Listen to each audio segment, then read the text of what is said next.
The Go Battle League's new season began this week with a flurry of new move updates turning the meta on its head. With these new changes though, what are some Pokemon to look out for? We're highlighting a few top performers in the Tales of Transformation season, so let's take a look.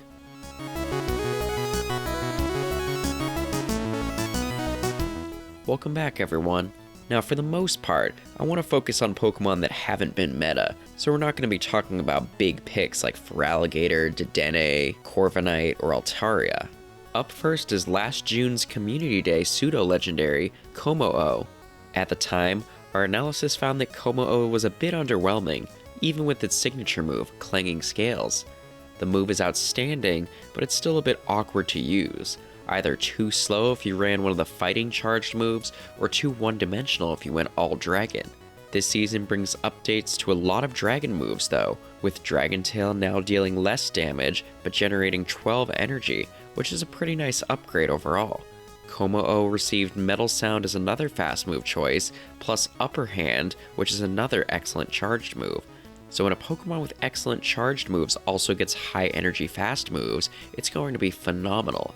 I used Kommo-o a bit last season, and while it was fun, it is so much better now.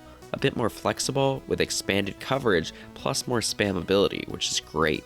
If you have Kommo-o evolved from Community Day, now's your time to use it. In all 3 leagues even, but I think Ultra League will be its bread and butter. If not though, we're just a few months away from December's Recap Com Day. Up next is another user of Metal Sound with Empoleon. It's had a lot of ups and downs over the years, with the buffing and subsequent nerfing of Steel Wing, but now, it'll join the ranks of the other Gens 1 through 6 water starters as another spammy Hydro Cannon user. But that's not all, because Drill Peck also got a damage buff to 70 power, so it'll be spammy with strong charged moves of 2 different types. Obviously, there are Pokemon that can overpower it like Fighting, Electric, and Ground types, but really none of them are safe from the hard-hitting neutral Drill Peck or Hydro Cannon. Empoleon will often even have play in negative matchups. It'll definitely be at a similar level, or perhaps even stronger than Feraligatr going forward. Our third highlight comes with something for the Master League, and that's Reshiram. Now when it comes to Master League Dragons, Dialga was big for a while, but more recently, it's been Palkia Origin and Zygarde. Both are still great, but the buff to Dragon Breath does wonders for Reshiram in particular. Defensively, Reshiram resists the 2 Crown forms and Ho-Oh really well, and the new and improved Dragon Breath allows Reshiram to throw Fusion Flare much faster. The powerful Fire Charged move is great against the Crown forms and also Duskmane Necrozma, while also doing strong neutral damage to others like Dialga, Kyurem, and more. In terms of the Master League, I expect Reshiram to be a really strong choice going forward. The next buffed Pokemon is one who debuted last season, but really didn't catch on, and that's Aegislash. It had some unique matchups, but ultimately, it's too awkward and exploitable to be super good. I'm not going to lie and say it's going to be top meta now, because unlike the others, it definitely won't be. But Gyro Ball getting buffed to 50 energy is actually quite significant for it. Now, Aegislash can safely charge up energy to get 2 charged moves that it can either hold or use back to back, not having to worry about charging additional energy to get to a more expensive move in its vulnerable Blade form. Again, it's not going to be phenomenal, but I think this makes Aegislash a lot more playable and more worth trying out or building a team around.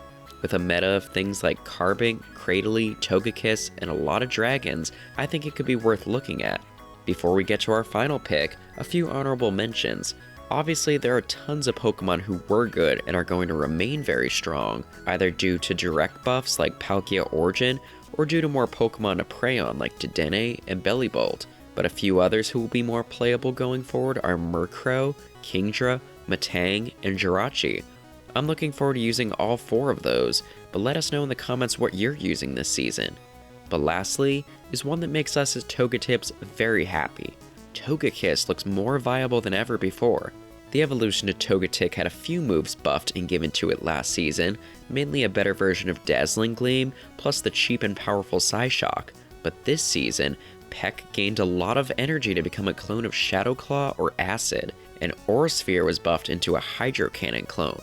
Peck and Aurasphere alone are fantastic, with Dazzling Gleam providing nice closing power and Psyshock helping to cover poison types. Somehow, Togekiss went from a sluggish charmer to a spammy beast. It's going to be viable in all 3 leagues for sure, but I have a feeling Ultra League will be its best, where it beats Dark types, Virizion, Regidrago, Zygarde, Lapras, Giratina, and more. This is the one I'm most looking forward to using this season, so if you have any Togekiss you evolved for Aurasphere a while back but haven't touched yet, now is definitely the time. Like I mentioned though, comment down below what you're thinking of running in the different leagues, and be sure to subscribe if you haven't already. We've got some fun content in the pipeline that you don't want to miss. But until then, thanks so much for watching, and best of luck this GBL season. Take care.